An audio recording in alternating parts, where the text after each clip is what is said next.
Most people think Black History Month is American, but do you know why it's celebrated in October in the UK? Every autumn, schools, libraries, and offices across Britain begin to display images of iconic Black figures. There are assemblies, keynote speeches, panel discussions, and Instagram slideshows. But the deeper story, how this month came to be, why it's necessary, and what it really represents, is often lost in the noise. Black History Month in the UK didn't just appear out of nowhere. It was built intentionally, powerfully, by people who were tired of silence. It wasn't imported, it was ignited. In 1987, Ghanaian-born activist Akiaba Adesibo, working within the Greater London Council, declared that October would be a time to honor the rich contributions of people of African and Caribbean descent to British society. His goal? To instill pride, recognition, and belonging, especially in young Black children who rarely saw themselves reflected in the textbooks or history lessons around them. But what gets left out of the mainstream narrative? Who are the names we've forgotten to mention? The local leaders, the quiet revolutionaries, the everyday people who changed the course of their communities, and by extension, the nation. What parts of this history remain hidden because they don't fit neatly into a celebratory headline? Over the next 20 minutes, we're going to unpack all of it. We'll trace the roots of Black History Month in Britain and ask how it shaped the national conversation. We'll celebrate the pioneers and heroes, both famous and overlooked, who've pushed the UK forward. And we'll confront the uncomfortable truths, the forgotten stories, and the question of whether 1 month is truly enough. Because this isn't just about the past, it's about how history shapes identity, how memory builds pride, how erasure creates silence, and how celebration can be a form of resistance. But why October? Whose stories are we really telling? And why now more than ever do these stories matter? The story of Black History Month in the UK begins not in government chambers or academic institutions, but in a moment of quiet concern. It was the mid-1980s, and Akiaba Adesebo, a Ghanaian-born activist and civil servant working with the Greater London Council, GLC, noticed something deeply unsettling. A colleague of his, a Black woman, confided in him that her young son was struggling with his identity. Surrounded by negative portrayals of Black people in the media and learning nothing of his heritage in school, he began to question his worth. That moment hit Adesebo like a thunderclap. It was personal. It was political. It was urgent. Driven by the need to change that narrative, Adesebo envisioned a national celebration dedicated to acknowledging the historical and cultural contributions of Black people in Britain. He proposed the idea of a Black History Month, inspired by Carter G. Woodson's efforts in the United States, but adapted for British soil. With support from Ken Livingstone and the GLC, the first official UK Black History Month was launched in October 1987. It was more than a calendar event. It was a cultural intervention, a bold declaration that Black British history is British history. The decision to place it in October wasn't arbitrary. October, Adesebo believed, aligned with the start of the academic year, a critical moment when Black children returned to classrooms that had historically ignored their stories. It was a chance to reach young minds when they were most impressionable, to introduce pride and belonging from day one. Symbolically, it also echoed the harvest season, a time of reaping and reflection, a metaphor for honoring the past and sowing seeds for the future. Yet, the journey was far from smooth. In the early years, the initiative faced skepticism and resistance from several quarters. Critics dismissed it as unnecessary or divisive, while others feared it would encourage racial separatism rather than unity. Some institutions hesitated to engage, unsure of how to approach the subject or fearful of controversy. And within the Black community itself, there were debates. Was it right to concentrate recognition into just 1 month? Was this a symbolic gesture without structural change? Still, the month gained traction. Local councils began to host events, libraries built displays, and schools slowly began to include Black figures in their curricula, though often in a limited or tokenistic way. Despite its challenges, Black History Month became a space where stories long buried could surface.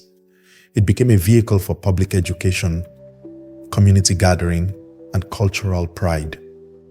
As the years passed, the narrative around Black History Month began to evolve. It wasn't just about historic figures. It became a platform to spotlight contemporary Black voices in the arts, politics, science, and activism. The scope widened, and so did the questions it raised. How should Black history be taught? Who gets to decide which stories are told? And how can we ensure that Black British contributions are integrated all year round, not confined to a few themed weeks in October? At its core, the creation of Black History Month in the UK was an act of resistance against erasure, invisibility, and the myth that Black people were simply a post-war footnote in Britain's story. It reminded the country that Black people had been present for centuries, navigating, contributing, building, challenging, and thriving. Understanding how it all began helps us understand why it still matters. Because in a country where history is so often written in narrow strokes, Black History Month opened up the canvas. It asked Britain to look again and look deeper. To celebrate Black History Month in the UK is to honor a lineage of resilience, brilliance, and transformation. A legacy woven not just through the trauma of struggle, but through extraordinary contributions that have shaped British life at every level. From abolitionists and nurses to poets and politicians, the Black British story is rich with figures who defied the odds and left indelible marks on the country they called home. Olaudah Equiano stands as one of the earliest and most powerful voices in British history. Born in what is now Nigeria, he was kidnapped into slavery as a child and later bought his freedom. In 1789, Equiano published his autobiography, The Interesting Narrative of the Life of Olaudah Equiano, which exposed the horrors of the transatlantic slave trade to a wide British audience. His words, searing and eloquent, became a cornerstone in the movement for abolition. He didn't just tell his story, he changed the national conscience. Equiano was a literary pioneer, a spiritual thinker, and a strategic campaigner. His voice still echoes today in classrooms and parliaments alike, reminding us that the power of testimony can shift the course of history. Then there's Mary Seacole, whose story is often overshadowed by that of Florence Nightingale. A Jamaican-born nurse and entrepreneur, Seacole traveled at her own expense to the Crimean War in the 1850s, determined to care for wounded soldiers. Her battlefield British hotel offered medicine, comfort, and humanity in a time of chaos. Yet, upon her return, she was largely forgotten by official narratives. It took over a century for her heroism to be fully recognized. Today, she stands not only as a nursing pioneer, but as a symbol of Black women's historical exclusion from mainstream recognition and their enduring excellence despite it. Harold Moody, a Jamaican-born physician who arrived in London in 1904, was another pillar of Black British history. In 1931, he founded the League of Colored Peoples to fight racial injustice in housing, employment, and health. Moody faced relentless racism despite his qualifications and status, but his advocacy laid the groundwork for Britain's civil rights movements. He was a man of quiet strength and relentless purpose, bridging communities and confronting a society not yet ready to embrace him. In a different realm, Larry Constantine made history not just as one of the West Indies' most talented cricketers, but as a social changemaker in Britain. He settled in the UK during the 1940s and later became the country's first black peer, taking a seat in the House of Lords in 1969. Constantine challenged discrimination head-on, famously winning a landmark case after being refused service at a hotel due to his race. His legacy lives on not just in sports history, but in legal precedent and parliamentary halls. Black British excellence didn't end with abolitionists and war nurses. It evolved and expanded, finding new forms of expression through culture, media, and resistance. Linton Kwesi Johnson, the iconic dub poet, turned the rhythms of reggae and the rage of marginalization into cutting social commentary. His verses chronicled the experiences of black youth under Thatcherism, police brutality, and systemic neglect. Johnson's poetry wasn't just art, it was archive, protest, and prophecy. He gave language to a generation that had been silenced.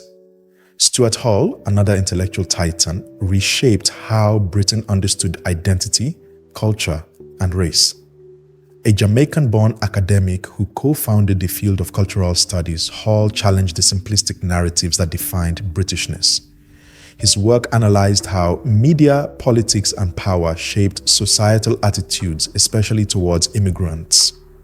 Hall's ideas remain essential reading in universities around the world, reminding us that to understand culture is to understand how societies are structured and who they leave behind. Modern-day Britain continues to be shaped by trailblazers who walk in these footsteps while carving their own paths. Diane Abbott, the first black woman elected to the House of Commons in 1987, shattered barriers in British politics. Facing both institutional racism and media abuse, she has remained a fierce advocate for social justice, education, and healthcare. Her very presence in Parliament has served as a reminder that representation is not just symbolic, it's transformative. In the world of music and cultural influence, Stormzy stands tall not just for his lyrical prowess, but for his activism. As one of the UK's most influential artists, he has used his platform to speak out on racial inequality, fund educational scholarships for black students at Cambridge, and challenge tabloid narratives. Stormzy represents a new generation of black British voices, unapologetic, articulate, and deeply connected to community upliftment. He is not just an artist, but a movement in motion. And then there is Bernardine Evaristo, the literary powerhouse who made history in 2019 as the first black woman to win the Booker Prize. Her novel Girl, Woman, Order is a tapestry of black British womanhood, layered, complex, and beautifully human. Evaristo's work speaks to the multiplicity of black British identity, refusing to flatten or simplify it. She has become a beacon for writers of color, showing what is possible when doors are not just knocked on, but kicked open.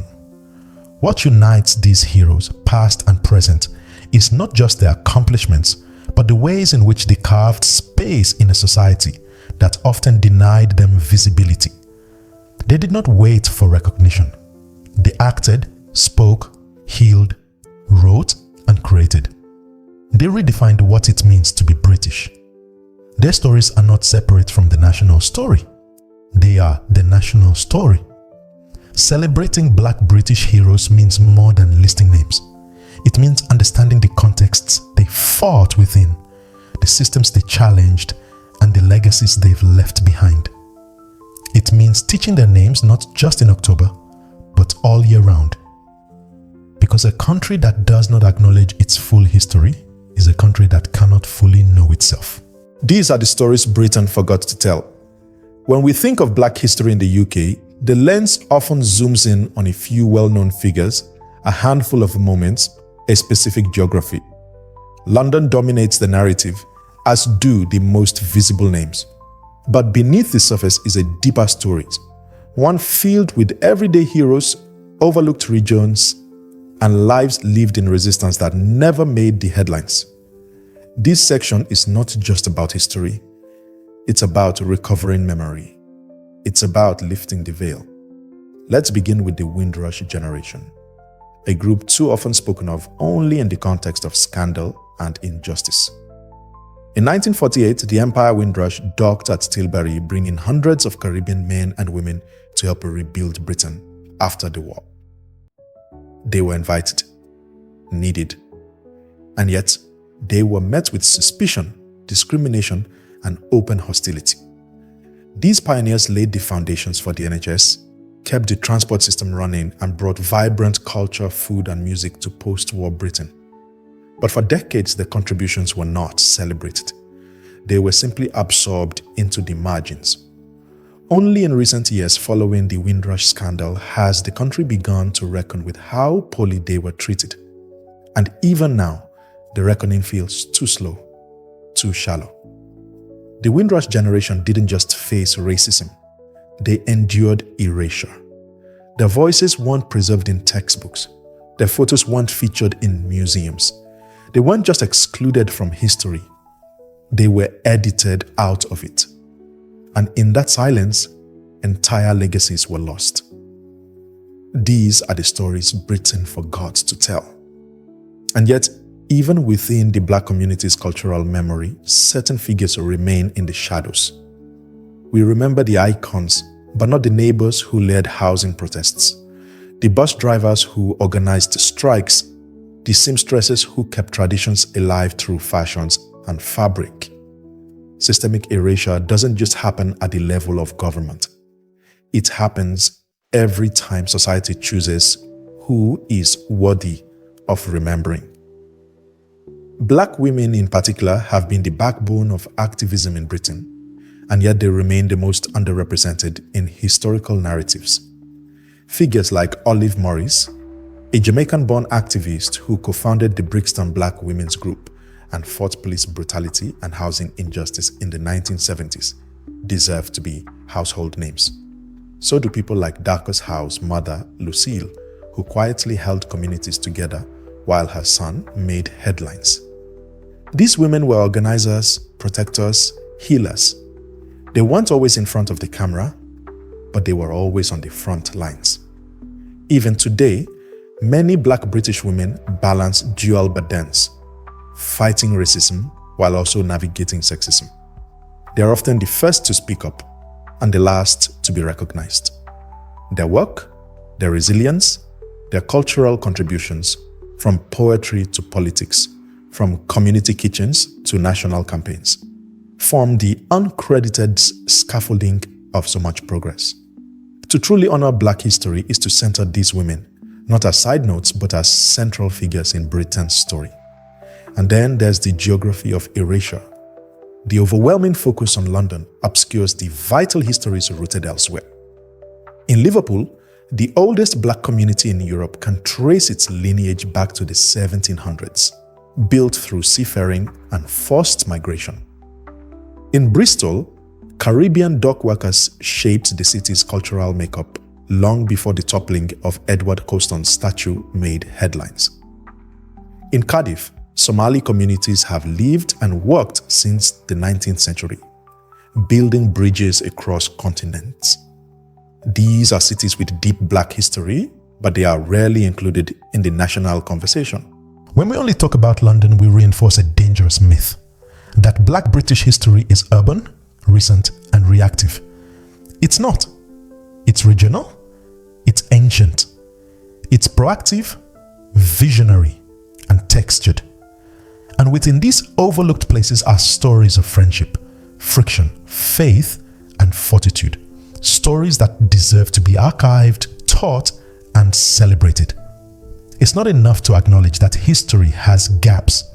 We have to ask why those gaps exist and who benefits from their absence. Erasure is not passive, it's active, it's institutional. And reversing it means doing more than offering recognition in October. It means reshaping syllabuses, challenging editorial decisions, funding oral history projects, and creating space for memory to breathe again.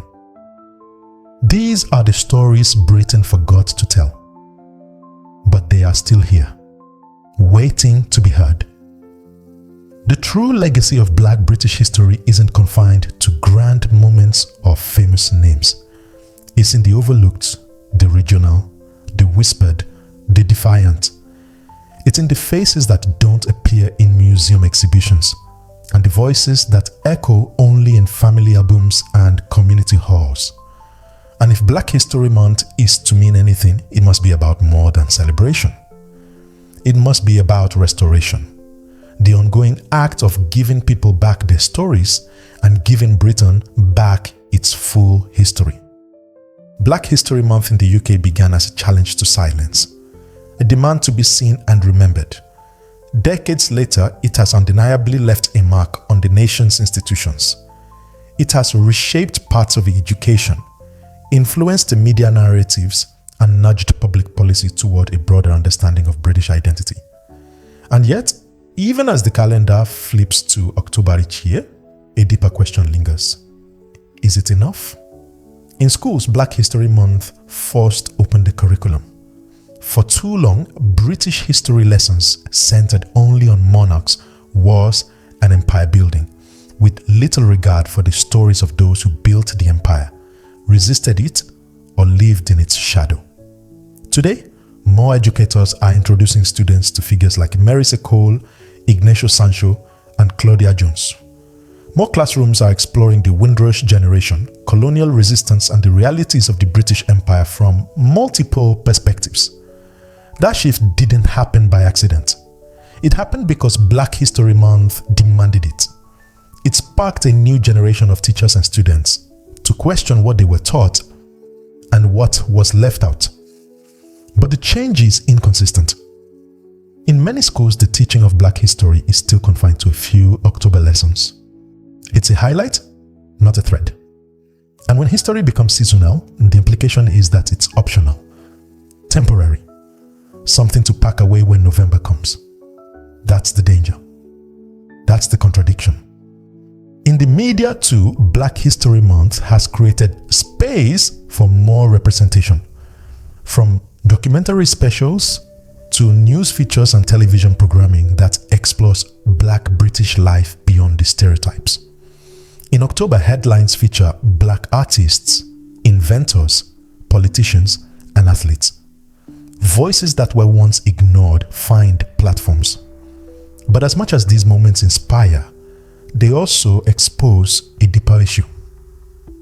Why do so many of these stories surface only once a year? Because visibility is not the same as equality. A feature in a magazine or a commemorative social media post can't undo decades of exclusion. True representation means being seen in complexity, not just as victims of injustice or icons of struggle, but as thinkers, creators, innovators, and leaders. Black History Month gave Britain a starting point, but the real work lies in what happens the other 11 months of the year. Policy-wise, the month has pushed institutions to reckon with their responsibilities. Councils have funded cultural projects. Museums have expanded exhibitions.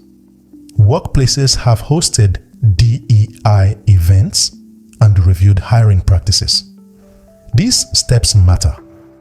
They create infrastructure. They validate identity.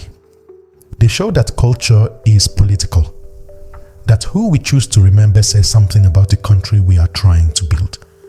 Yet with every gain, the criticisms grow louder. For some, Black History Month feels like a box-ticking exercise, a symbolic gesture that masks deeper structural issues. Critics ask, if these stories truly mattered, why aren't they woven into the national curriculum all year round? Why aren't more Black writers published? Why aren't there more Black historians leading these conversations, not just contributing to them? And the most haunting question of all, when the month ends, what stays? These are not cynical questions. They are necessary ones, because a celebration that doesn't lead to change risks becoming hollow. A spotlight that isn't sustained becomes a shadow. For Black History Month to retain its power, it must evolve, not into something bigger, but into something deeper, into action, into curriculum reform, cultural funding, equitable hiring, and historical justice. These are the echoes we hear each October. Voices rising through time, asking not to be remembered once, but always. Still, the month holds power. It remains a time of reflection, community, and resistance. It's a reminder that history is alive, that it shapes how we see ourselves and how we're seen. For young Black children walking into classrooms filled with posters of people who look like them, Black History Month can plant the first seeds of pride. For elders who fought to be heard, it's a moment of long overdue recognition. And for Britain, it's a chance to honor a truth too long denied, that Black history is not a side story. It's part of the center. A center that is still shifting, still expanding, still waiting to be fully embraced. The power of Black History Month doesn't just lie in remembering the past, it lies in shaping the future. And across the UK, a new generation of Black leaders, artists, thinkers, and activists are doing exactly that. They're not waiting for permission. They're not asking for space. They're building their own, louder, bolder, and more expansive than ever before. Young voices like Michaela Loach, the climate justice activist, are at the intersection of environmental and racial justice, challenging the status quo with clarity and courage. Journalists like Nadine White are reclaiming the narrative in media, holding institutions accountable and amplifying stories that would otherwise be ignored. Creatives like Caleb Femi, Sophia Thaku, and Yomi Sod are using poetry and performance to tell modern-day stories of Black British life, layered, nuanced, and unapologetically real. This generation has inherited the legacy of their elders, but they are not bound by it. They are redefining what activism looks like in the digital age through Instagram reels, protest art, TikTok campaigns, and community organizing that blends culture with justice. These emerging leaders are not just reacting to injustice. They are building futures rooted in imagination, care, and systemic change. New initiatives are also pushing the boundaries of what Black History Month can be. Grassroots organizations are moving beyond celebration into education, healing, and empowerment. The Black curriculum is one such movement, led by young educators demanding a more inclusive history syllabus in UK schools year-round. Meanwhile, collectives like Black Minds Matter UK are bridging the mental health gap in Black communities, opening conversations that have long been silenced. Local councils are also seeing the shift. Some are expanding Black History Month into year-long programming, integrating Black heritage into urban planning, museum exhibits, and youth services. What began as a once-a-year event is gradually transforming into a long-term commitment, not just to memory, but to justice. Because more and more people are realizing this isn't just about October. It never was. It's about a mindset, a lens through which we see Britain in its entirety, not as a single narrative, but as a mosaic of histories, cultures, and contributions. A mindset that refuses to relegate Black history to themed months and instead insists that it belongs in every syllabus, every archive, every conversation about who we are and where we're going. This is not about revisiting the past. It's about rewriting the future. The energy of young Black Britain is a powerful force. It carries the fire of past generations and the tools of a digital, connected world. It refuses to be boxed in by a calendar. It speaks many languages, from protest chants to Instagram captions, from academic lectures to drill lyrics. And it is teaching the rest of the country that remembrance must lead to reform, and celebration must spark commitment.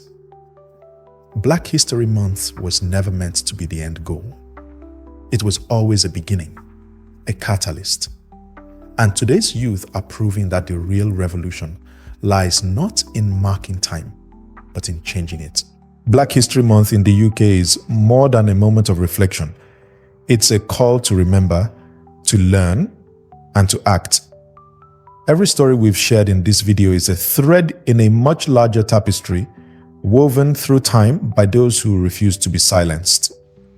From the voices of the Windrush generation to the words of modern-day poets, from the courage of political pioneers to the quiet power of community builders, this is a history still unfolding. And yet, remembering alone is not enough. What we do with that memory matters. Are we listening? Are we teaching differently? Are we holding our institutions accountable? Are we telling the full story, not just in October, but all year long? Every name we've spoken here, every moment we've uncovered, is an invitation to see the UK more clearly. To understand that Black British history is not a footnote, it's foundational. And its recognition must go hand in hand with justice, reform, and representation. Because true honor isn't just in remembrance, it's in action. If this video moved you, if you learned something new, or felt something deeply, don't let the message end here. Like this video, share it, subscribe for more untold stories and powerful truths. Keep learning, keep unlearning, keep pushing the conversation forward. Because in the end, history isn't just what we look back on. It's what we carry with us. October is more than a month. It's a mirror, a reminder, a celebration of history still being written.